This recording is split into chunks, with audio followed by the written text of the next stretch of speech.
இன்றைக்கி நான் கவிதையோ கருத்தோ வேறு எதுவும் சொல்ல போகிறதில்ல. இன்றைக்கி ஒரு விடுகதை. அதுக்கு ஆன்சர் நீங்கள் தான் எனக்கு கமெண்டில் சொல்லணும். நீங்கள் கமெண்ட் பண்ணலை, ஆனால் கமெண்ட் நீங்கள் எனக்கு பண்ணலை அப்படின்னு நான் எடுத்துக்க மாட்டேன். உங்களுக்கு ஆன்சர் தெரியல அப்படின்னு தான் நான் எடுத்துப்பேன். ஸோ வாங்க இன்றைக்கான விடுகதை என்னன்னு பார்ப்போம்.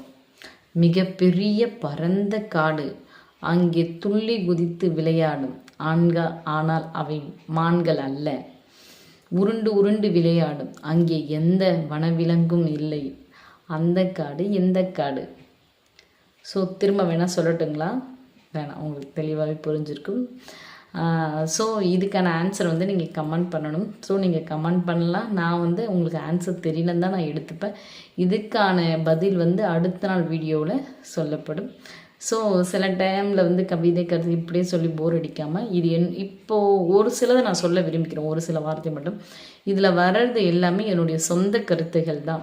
அது கருத்தாக இருந்தாலும் சரி, விடுகதையாக இருந்தாலும் சரி, கதை கவிதைகள் இப்படி எதுவாகினும் என்னுடைய புத்திக்கு எட்டிய உண்மையான என்னுடைய மைண்டில் என்ன தோணுது, என் புத்தியில் என்ன வருதோ அந்த தான் நான் இங்கே வீடியோவாக பதிவிடுறேன்.